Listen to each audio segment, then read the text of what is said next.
అత్తోట శ్రీష చౌదరి గారు, శివకృష్ణ చౌదరి గారు, వేటపాలెం, చెన్నూరు మండలం, బాపట్ల జిల్లా. వీరసింహ డాన్ ఆ జత 3834 అడుగులు 8 అంగుళాల దూరాన్ని లాగి మొదటి బహుమతిని కైవసం చేసుకున్నారు. రెండవ బహుమతిని ఆర్ఆర్ బుల్స్ డి రోహన్ బాబు గారు, హైదరాబాద్, తెలంగాణ రాష్ట్రం. త్రినేత్ర రుద్రనేత్ర జత 3603 అడుగుల 5 అంగుళాల దూరాన్ని లాగి రెండవ బహుమతిని కైవసం చేసుకున్నారు.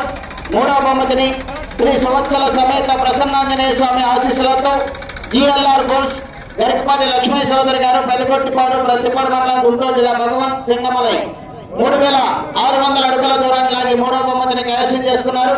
నాలుగవ బహుమతిని గరికపాటి లక్ష్మీ చౌదరి గారు, పెదకొట్టిపాడు, ప్రతిపాడు మండలం, గుంటూరు జిల్లా. మధ్యన కోటేశ్వరరావు గారు, టంగుటూరు మండలం, ప్రకాశం జిల్లా వారి జత 3000 అడుగుల దూరాన్ని లాగి నాలుగవ బహుమతిని కైవసం చేసుకున్నారు. ఐదవ బహుమతిని సోమశెట్టి చెంపరయ్య వెంకయ్యమ్మ మెమోరియల్ సోమశెట్టి ఆంజనేయులు గారు, గుంటూరు వారు 2798 అడుగుల 1 అంగుళం దూరాన్ని లాగి ఐదవ బహుమతిని కైవసం చేసుకున్నారు.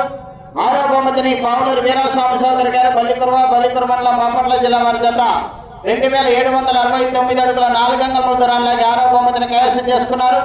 ఏడవ బహుమతిని బీరాల శ్రీనివాసరావు గారు, ముట్లూరు, కొట్టి చెరుకూరు మండలం, గుంటూరు జిల్లా వారి జత 2256 అడుగుల 10 అంగుళాల దూరాన్ని లాగి ఏడవ బహుమతిని కైవసం చేసుకున్నారు. ఎనిమిదవ బహుమతిని వెంకటగిరి హేమలత నాయుడు గారు, ఎర్రపాలెం, ఖమ్మం మండలం, ప్రకాశం జిల్లా వారి జత 2118 అడుగుల 2 అంగుళాల దూరాన్ని లాగి ఎనిమిదవ బహుమతిని కైవసం చేసుకున్నారు.